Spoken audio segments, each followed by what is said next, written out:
Jerome ji, would you in fact say that the protection which has been ensured to the minorities within the Indian constitution is now being used or has been used, unfortunately so, to perpetuate reverse discrimination, maybe? See, this the whole right to religion is actually a sort of license for the minorities to seek preferential treatment. And I think to a large extent, there is some kind of an awakening that has happened since 2014. People have started realizing there is a leadership.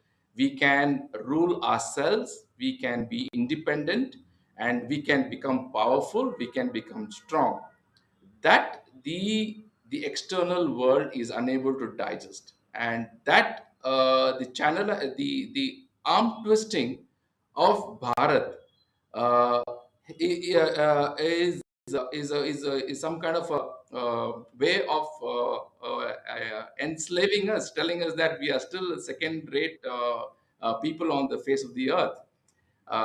Not to mention the global community is unable to digest that we are strong.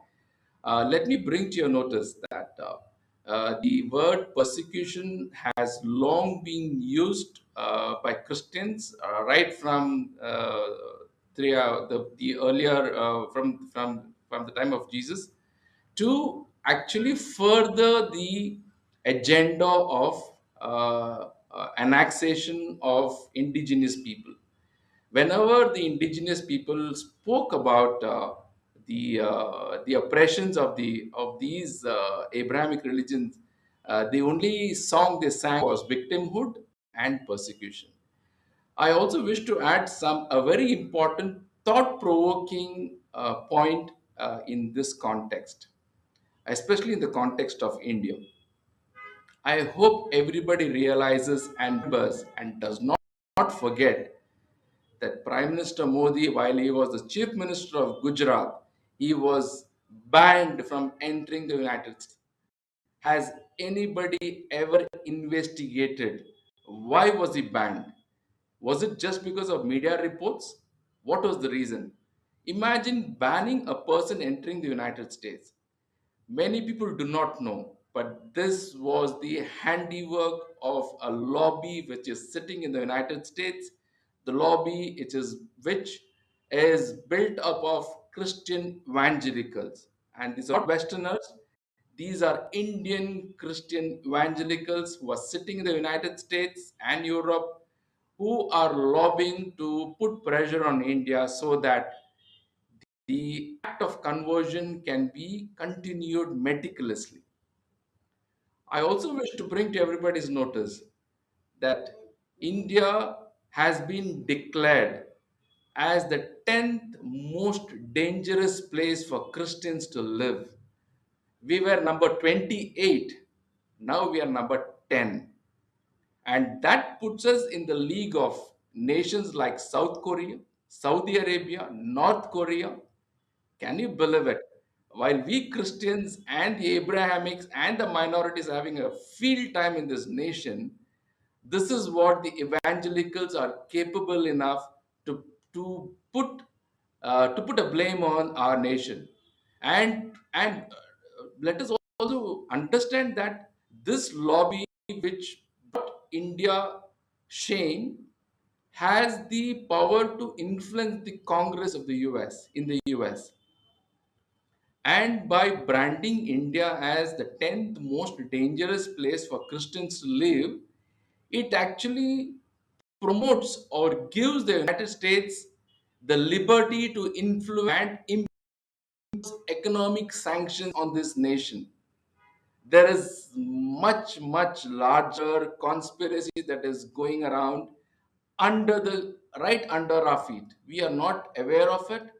Thankfully this has come, and I wish this government pursues this case and actually exposes the whole conspiracy.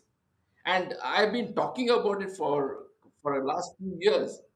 This conspiracy, I think we have reached a crescendo, and we need to expose this conspiracy. And I think a befitting reply would be to the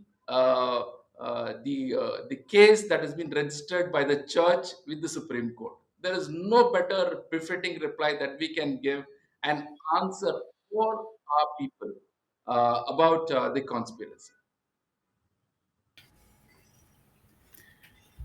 Yes, Panditji, Gee, your views. if I can just pick up on what Jerome G said about this report, where Britain, I think it was the Open Doors report produced by the parliamentary group in the United Kingdom, where they've included Bharat as being number 10.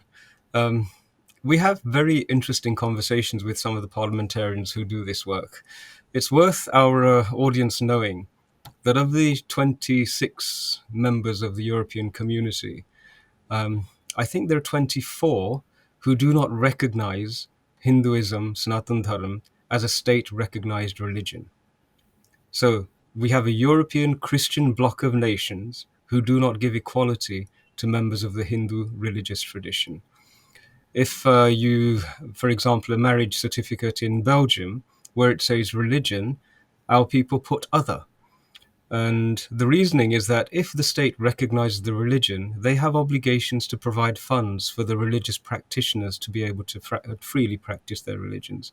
So this is overt and outright discrimination being practiced right in their own backyards, and yet they do this shamelessly.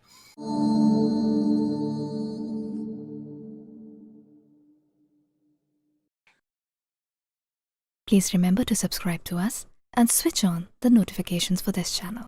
For our other social media links, more content, and to support our work, please visit citti.net. Dhanyavad. Namaskar.